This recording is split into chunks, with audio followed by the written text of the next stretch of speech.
بسم اللہ الرحمن الرحیم ربنا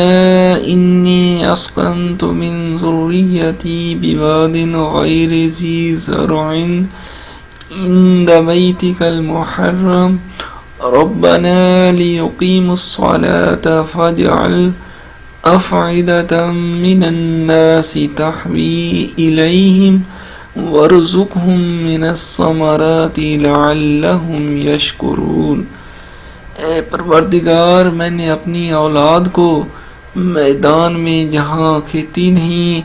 تیری عزت والے گھر کے پاس لا بسائی ہے، اے پروردگار، تاکہ یہ نماز پڑھیں تو لوگوں کے دلوں کو ایسا کر دے کہ ان کی طرف جھکے رہیں، اور ان کو میووں سے روزی دے تاکہ یہ تیرا شکر ادا کریں۔